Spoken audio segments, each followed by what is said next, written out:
So the man says when he brought it to me that it won't start,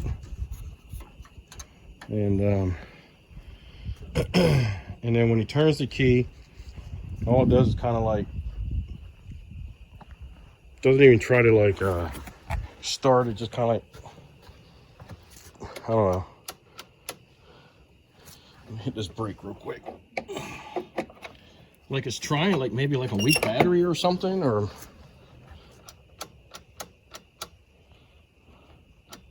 I don't want to do nothing. So, all right. So I told him to look at it.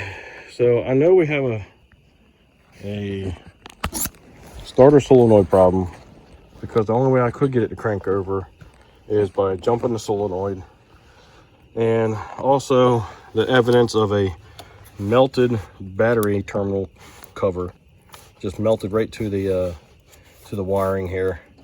I want to inspect the wiring to make sure it's not melted too bad anywhere else, and we'll have to replace that solenoid. But I'm not even gonna worry about that until I can try to get this thing to crank over on its own. The battery is in good condition. The battery is at full charge, and I couldn't get it to kind of like crank over, but real slow, if it cranked over at all. So I pulled this cover off so I can get down to the flywheel, and I grabbed a hold of the flywheel and I tried to turn the engine over. Well, you can always do this, even with the spark plugs in. You can always grab it and try to turn it. And when it comes to compression, you just keep pressure on it and it gets past the compression and it'll turn kind of easy again. So I couldn't get it to do that. I mean, it's almost like the engine is locked up, but I know it's not, because the starter was struggling and straining to try to turn the engine over. So it was trying to turn it. It was turning. So I said, well, let me pull the spark plugs out to eliminate compression altogether. And I grabbed a hold of it, and I still cannot turn this at all. And it should turn over fairly easy. So I jumped the solenoid again, and it was turning it, but really slow, and you can hear the starter just struggling all out really bad. So I'm going to pull the engine cover off, take a look around the starter area, and see if there's anything going on there, and then try to eliminate a couple things at a time separately to try to narrow it down to what's got that engine so stiffened right up. So give me a few minutes, I'll be back, and we'll get this cover off, see what we find out. All right, so I got the cover pulled off, and what I noticed is that the starter bendix is stuck in the up position and does not want to go back down. So it is riding along with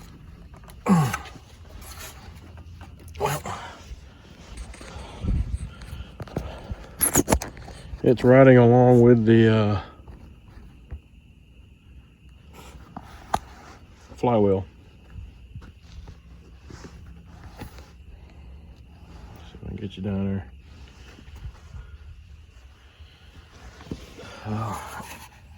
Takes two hands to kind of turn this, but as you can see, I think it will turn. There we go, finally cut loose. Now the engine turns easy like it's supposed to. So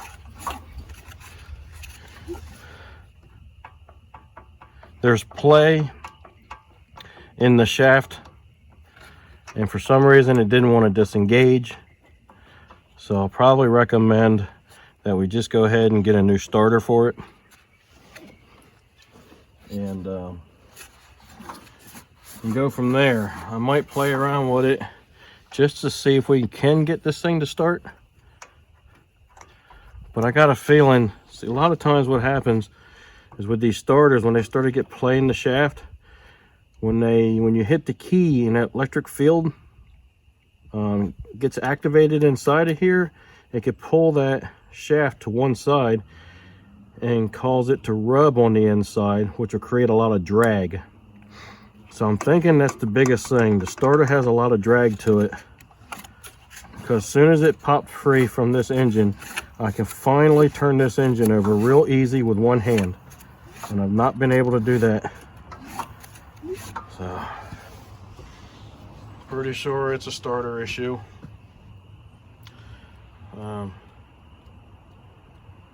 So we'll get that pulled off of there.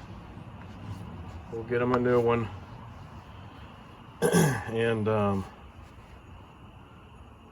we'll go ahead and get the engine serviced, the mower serviced, and figure out what we need for that.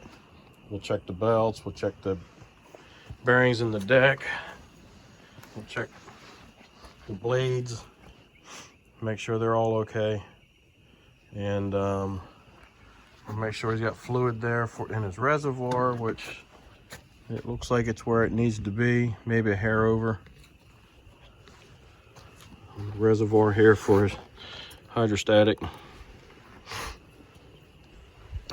We'll see how many hours he has. He's got 300.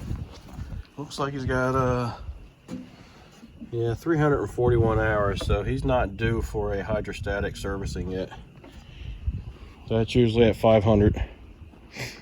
So he's a little over halfway there, so a couple more seasons. I don't know how much he cuts, but a couple more seasons he might be there. Hopefully he'll be a returning customer. This is the first time he's been here. So, all right, let's see if we can get this starter off. And we'll flip this around so I can get a better angle.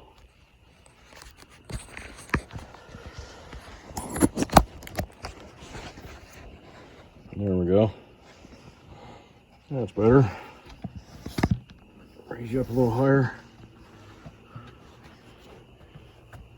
Get you looking down a little better.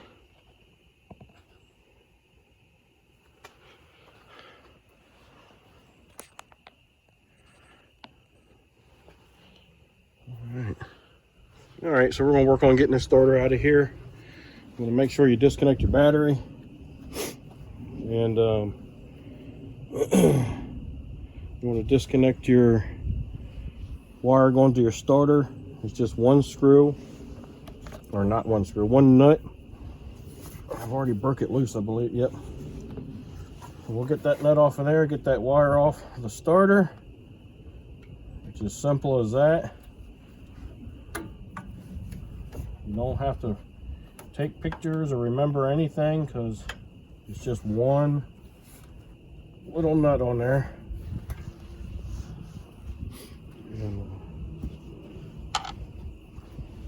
And then we have a bolt here and a bolt there. We should have enough room to get the stuff out of the way.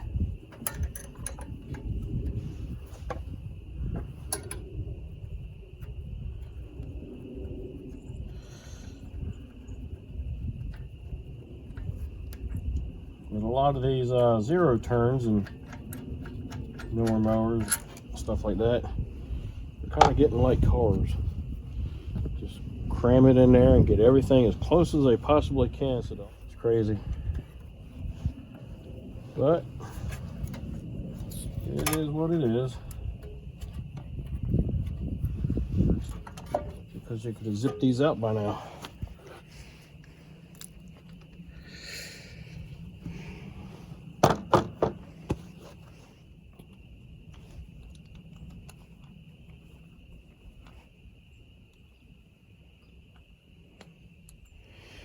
Yeah, so this Bendix is kind of sticky. The spring doesn't want to push things down anymore. There's some corrosion on the shaft here.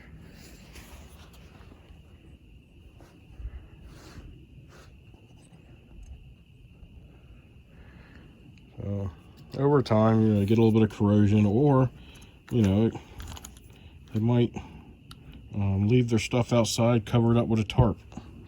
I know I did for many years.